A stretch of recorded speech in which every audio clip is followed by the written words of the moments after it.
What is up, guys? Welcome back to OverTakes. This is Misfit. And today we got some news to talk about since the last time I caught up with you guys.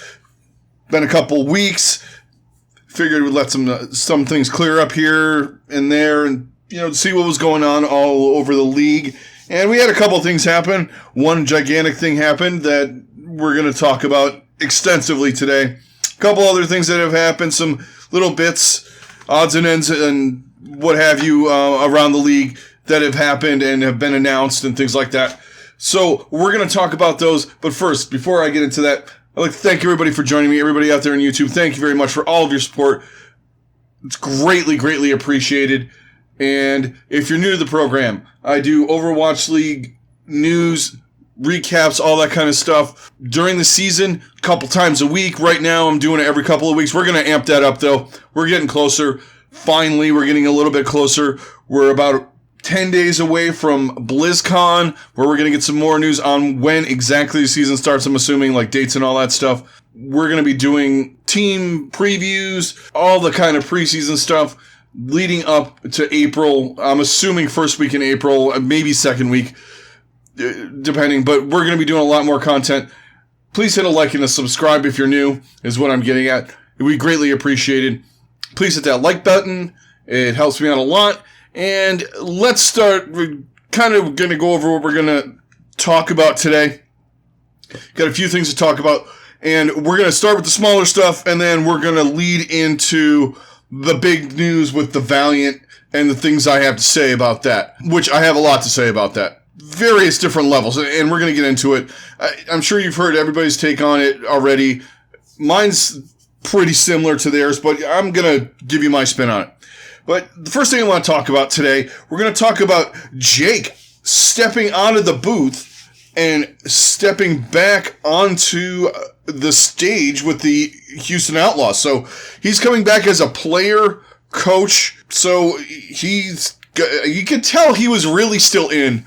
Even when he was announcing, he was still invested as a player. If you've seen any of his streams, he's really, really good at the game. He's still owl level. I'm gonna say that out loud. Is he on the level of some of these guys, like, even guys like Glister or Prophet? No, not really, as far as his skill goes.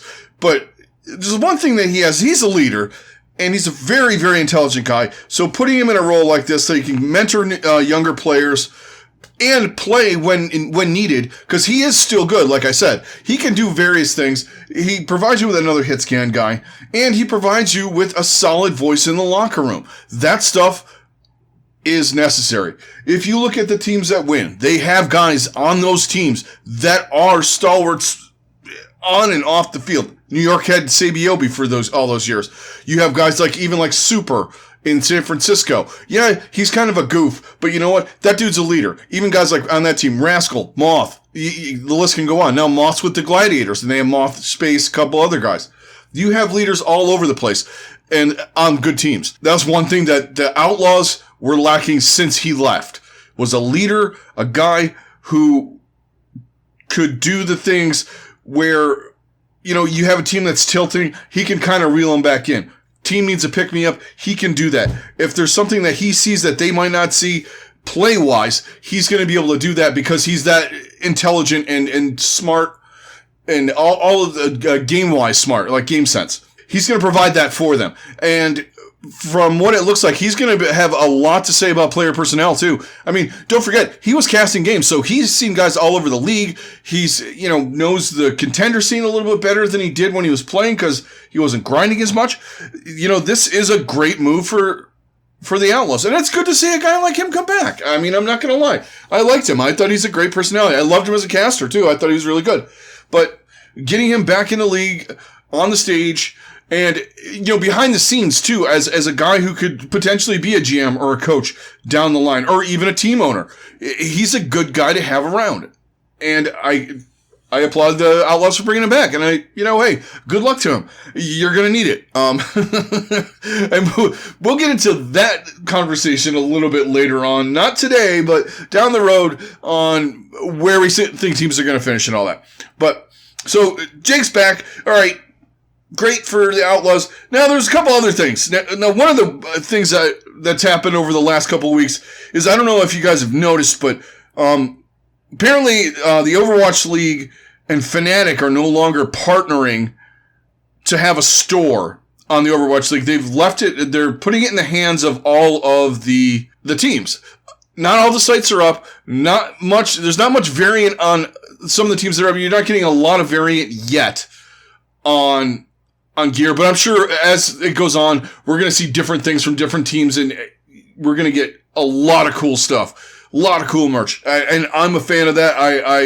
I'm a whore for team gear of whatever team that I root for. I have tons of it.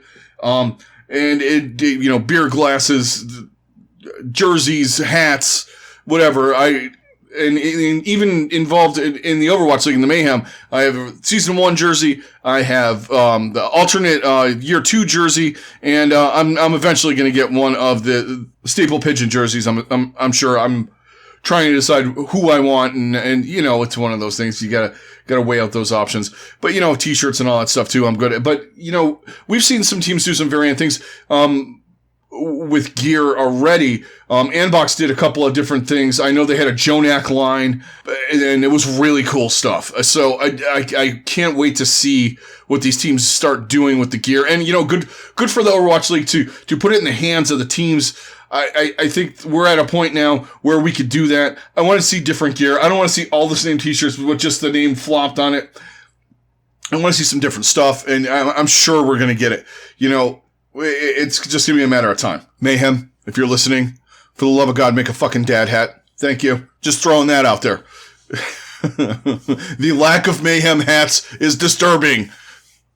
I need a Mayhem hat. Preferably I actually have a Toronto Defiant Fanatics from the Fanatics site hat last year, the fitted ones, Overwatch League ones, and I liked it a lot. It's a great hat. I don't like flat bills. I have a bald head, and I got a big head. In more ways than one, some people would probably tell you. But flat bill hat makes me look like just basically like a giant baby. And no, we're not doing those. And it has nothing to do with my age and all that, because I think they're cool, and I try them out all the time, and I still look like a big fat baby, even though I'm not fat. But my head's I got a massive melon, so it just doesn't look right on there. Anyway, but yeah, give me a dad hat, Mayhem. Fitted, not fitted, trucker hat, whatever. Just give me something that's not a flat bill hat, so I can lead my life not looking like a Mayhem fan that's a large infant. But that would be fantastic. Okay, enough of my gear requests, but we also got word that on the schedule for BlizzCon. So there's a bunch of stuff going on at BlizzCon. As we all know, the BlizzCon Online. Obviously, you guys have seen the news. It doesn't look like we're getting Overwatch 2. We'll talk about that the day after, probably a couple days after BlizzCon. I'm going to definitely recap that. We're going to talk about that, some of the Overwatch League stuff that's going on there. But they released the Shock versus the World schedule. So let's talk about what's going on with this madness for a minute. I think it's going to be fun. And, it's one of the things that I'm looking forward to is just, and it's preseason stuff, and it's fun, and we're just getting some matches in here. I'd like to see some more stuff. We have had a couple of tournaments. Unfortunately, my schedule has not provided me the opportunity to watch them. One of them was in the East, but the closer we get, I think we're going to see some more stuff going on with this kind of thing. But this is kind of an interesting oddball event that they have going on at the BlizzCon line. So the Shock versus the World, the schedule of events is, and some of these game modes are like workshop game modes. Other ones, I really have no idea what we got going on. Not gonna lie. We have 12 hooks, 1 hope. That's a workshop thing. It's a Roadhog based, kind of an arcadey kind of thing. And we got a bunch of different guys. The Shock have Glister, Tayo, Smurf, Twilight, Super, and Shohyobin, and they're going to take on the world's contenders, which it looks like it's a bunch of content creators. We have Avast, J3, Emong, And 3 of the game devs, Trueveil, Splat, and Cryan. Tryan? I don't know. Cryan. Chryn. Chiryan. We'll go with Chiryan. Sure. So that's going to be fun. Then we have Tactical Drawing with Nero and Smurf versus from the Shock versus Zoe and Mr. X, obviously from the Overwatch League broadcasts. They're going to lose because Zoe actually can draw really well, unless one of these guys is an amazing artist that I don't know about, which is very well possible. And then we have the Battle of the Boops. We have, obviously, it's a Lucio battle. We're going to have Krusty, Coach Krusty, taking on, I don't know if you guys have seen, I'm sure you have at this point, Lucio Dad. So the guy that plays Lucio, and his kid filmed him, and he was like going all kinds of like moving around in the chair and all that. He's going to be taking on Krusty. That's kind of fun. I'm glad they kind of brought this guy into the mix. It'll be fun. And then we have something called the Chuckle Challenge between Super and Kaplan, which I don't know, maybe it's a first one to laugh.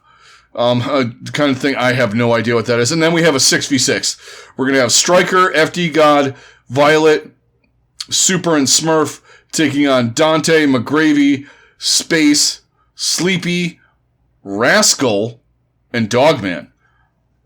So that ought to be interesting. I mean, it'll be fun. I'm interested to see what a couple of these things are, for sure. They seem kind of oddball, kind of fun things, I guess. But yeah, so we got that going on. And then we had just a signing news really quick.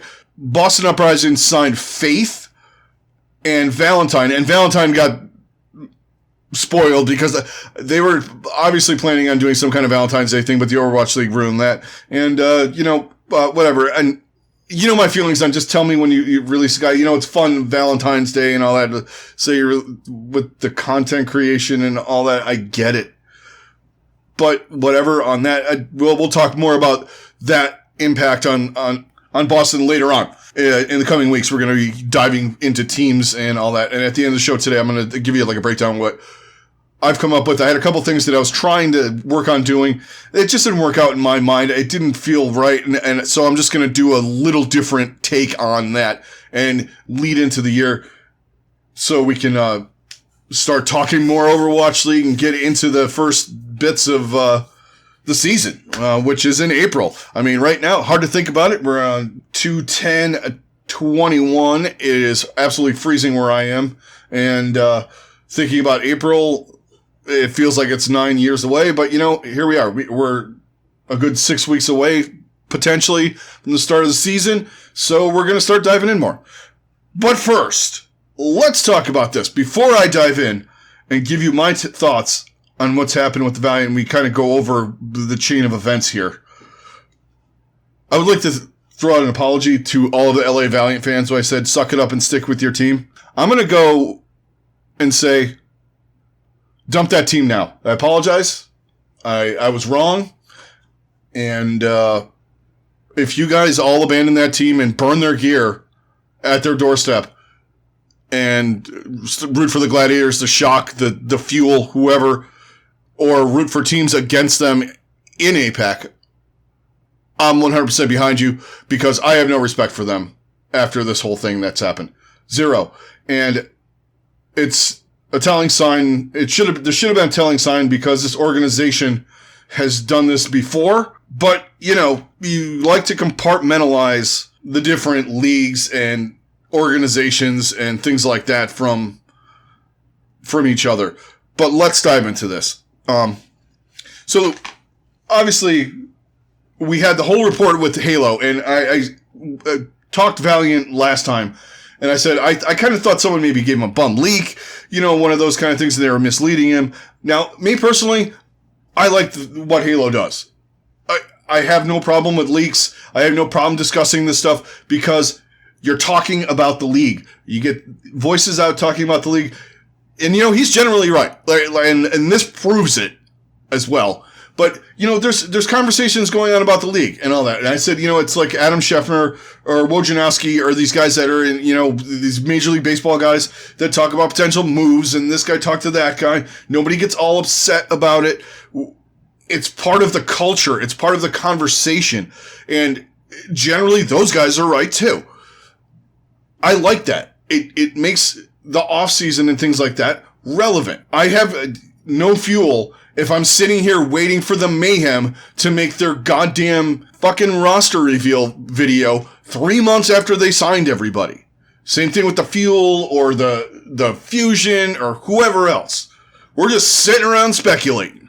But this guy is putting stuff on the table. I'm all for what he does. I'd love to see other guys do it.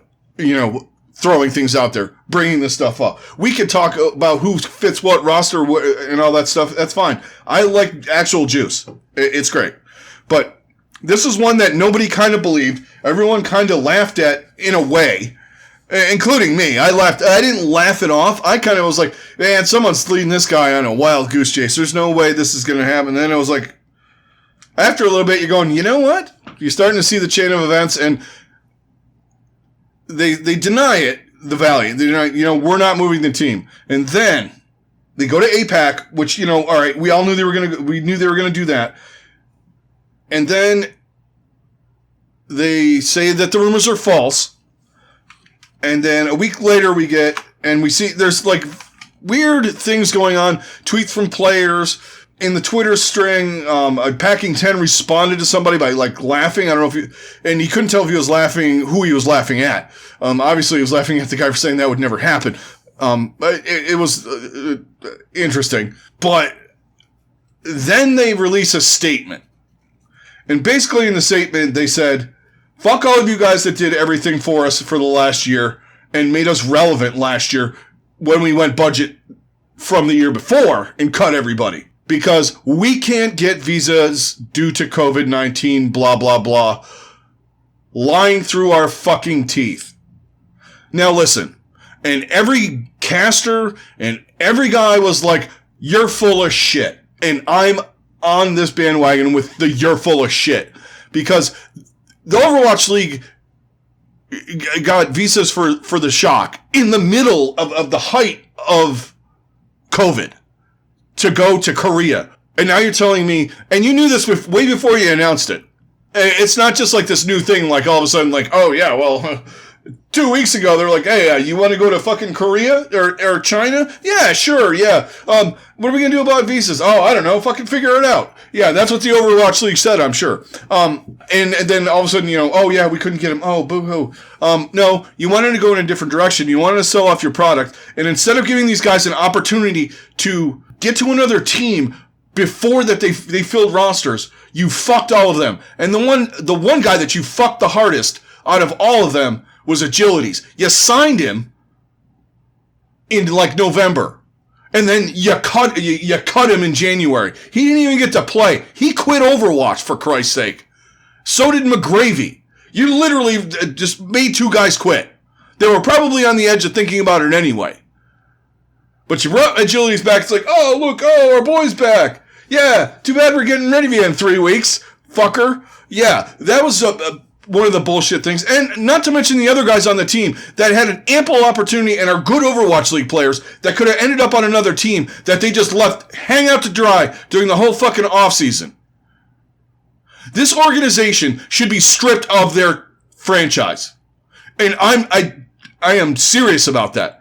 They have and the Overwatch League also is to blame a little bit on this because they haven't said anything. There has been no official comment from the Overwatch League on this, so they obviously didn't give a flying fuck as to what they did. So they just let them ruin a bunch of players' careers. Have to scramble around and look for a job. That could have easily, most of that roster easily could have landed on a team. The Overwatch League needs to be held responsible too, guys, on this. I don't normally go at the league, but right now I'm going at the league. The Valiant are the number one to blame, but the Overwatch League should be held just as responsible for this as the LA Valiant. Because they have the power to tell them, no, you can't do that. This is our franchise. This is how we want it run. We will get the guys visas and they will go there. They just close their eyes, turn their back, and just let them do whatever they want. And now there are players that don't have a job that should have a job and playing on a very decent, very, very good team. And their coach, Packing 10, one of the best coaches in the league, mind you, has also left. He is now he went to go coach in Valorant. 4 immortals on top of it. An organization that has a history of doing bullshit like this, budgeting out and stuff like that. There's reports that they even want out of esports. So, and there's been no revelation as to what this Chinese organization is and all that. You know what? If you want another Chinese team, that's fine. At the end of the season, if this stuff is getting negotiated, the Overwatch League should be involved in it. It is their property. Yes, you have paid your entry fee into the league. It is their league that you are a part of. It is your franchise that is part of the Overwatch League. The Overwatch League should be taking care of this. And also, if there are any players listening to this, I don't know if you do. Thank you if you do. But you guys need to get together and form some sort of players association, some sort of union, something, to prevent stuff like this from happening. Because this has happened twice in 2 years. When players cannot, there have been things in the off seasons, which I'm also advocating that they need a players association for these teams decide to do a full roster dump. London's done twice now. And, the Mayhem's done it. The Toronto's done it 2-3 times. Some of these teams Boston, they just dump rosters and then, refill them up with cheap guys and see if it works out. And then, shit like that. Paris is another team. They're on their 3rd roster in 2 years. 3rd. You guys need to get together and do a players association and work with the league to prevent some of this shit from happening. Because this is bullshit for you guys. And there's a reason why some of these guys are leaving Overwatch League. High burnout, and then situations like this. You get on a team in a situation where you think you're safe. You're someone like KSP, formerly one of the best DPS players in the league. You are a showcase player on arguably one of the up-and-coming teams in the league. And you get cut 3/4 of the way through the offseason when everybody else has filled their roster. Could have went to London, could have went to Paris, could have stayed at home. There's rumors he's going to Atlanta. There's a bunch of teams. He could have gone to Houston, Gladiators, anywhere. Guy's out of a job. I think Shaxx got picked up, and somebody I saw somewhere is looking at Lastro. Shaxx got picked up by London, which is a good move for them, actually. On a side note, and with the way Tracer's being played, it's a good move for them. But this is, for me, this is unprecedented. I don't see shit like this in normal sports. I've noticed it more in esports since I've been following it for the last few years. If you told me, say the Houston Astros, they were forced to go play in the National League West, and they had to base in the West Coast. And they just said, you know what? Obviously, this is hypothetical because there's no visas. They just said, hypothetically, they just said, you know what? Fuck it. We'll say right about now, because baseball season and Overwatch League season are kind of mirroring each other off-season wise. They said right about now, they said, you know what? Fuck it. All you guys are done. Everybody's got their roster full and other stuff on all the other teams. And they went in and said, you know what? We're just going to get California players, and we're gonna change the look of the franchise moving forward while we play in the National League West in California. What would you think? You would think that would be madness. There would be no way Major League Baseball would let that happen, first of all. Second of all, there's no way that the Players Association in Major League Baseball would allow that to happen to their players. To lose their jobs before the season starts, that close to before the season starts.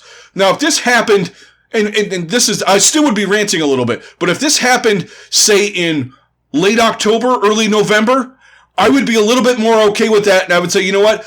These guys will be able to find a job. No one's really filled out their rosters. All the negotiations are just starting. The players will be okay.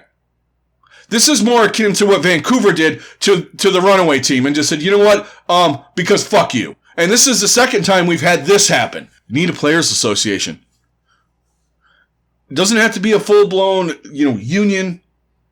You guys need to work together with the Overwatch League to prevent some of these shystery owners from doing this stuff like this to you. That's my message to the players.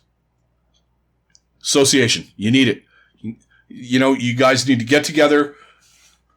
Whether you get together in secret, whether you get together with John Spector, with Blizzard, with whoever, with esports lawyers, which why there's none of these guys, like no one's I would be on the phone with my lawyer if I was Shax or KSP or who's Kai now. I keep saying that because I have to practice saying that because I know he'll be in the league somewhere.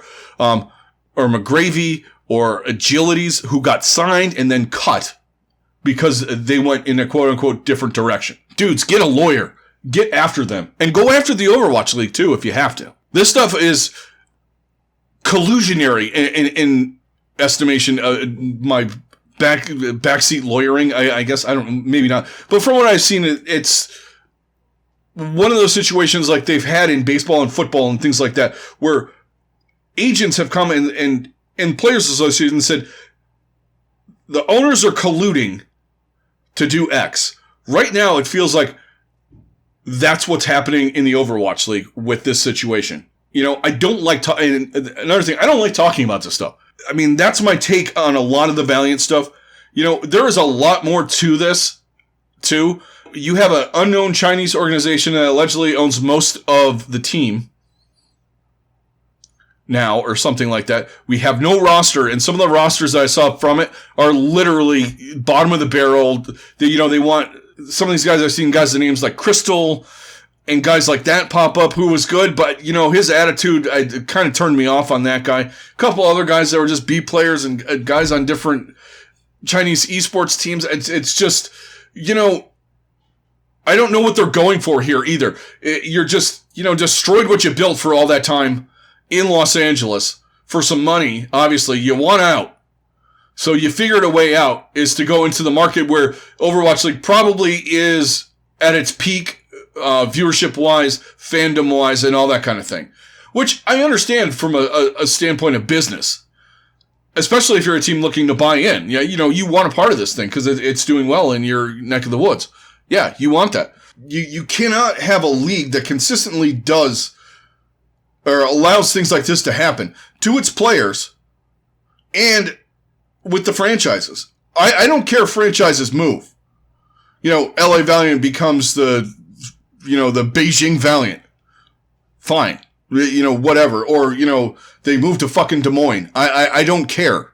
That's sports. That's franchising. That's, basing out of different cities. There's the NFL. There were teams that were in one city for 1 year. They moved to, the year the league started and all that. It just, there's always team movement. But to do it this way is the wrong way. I mean, you guys know I live in Cleveland. They ripped the Browns out of here in 1996. And they moved them to Baltimore. It was devastating to this community, the fan base. But the one thing that, they changed the branding, they changed it to the Ravens and all this stuff, and then they brought the Browns back. I mean, I don't think they're going to bring the Valiant back to Los Angeles kind of vibe. I don't think that's going to happen. I mean, yeah, they could come back after next year when we get back into a regular schedule and they're the LA Valiant. But more and more the way I see this is rolling is they're going to be a permanent team in the East, whether it's China, Korea, who knows where. But yeah, it's just, it's a disheartening thing that they allowed, the league is allowing this to happen. Allowed it to happen. Their players is allowing this franchise to do this just, willy-nilly, do whatever they want. I understand there's a lot going on, but you need to police your franchises to ensure integrity in the league.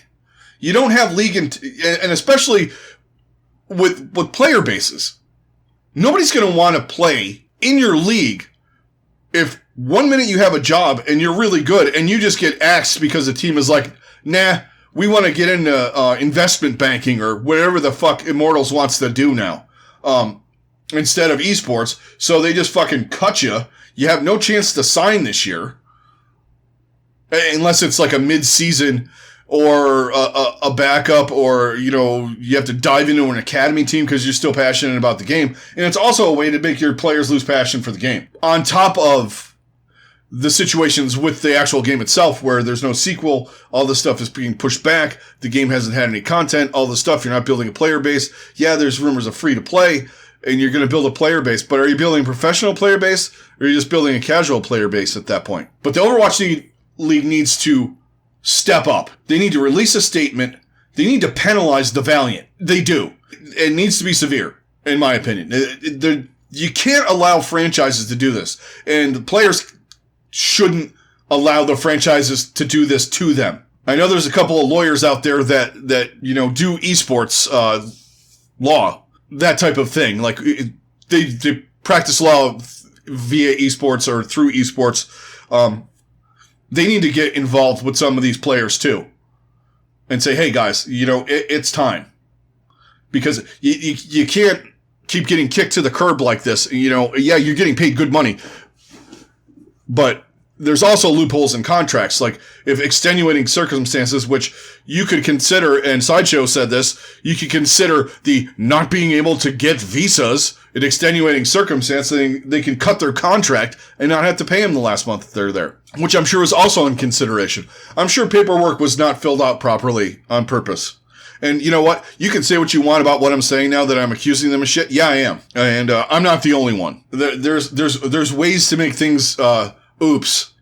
I screwed that up. Sorry, guys. Sorry.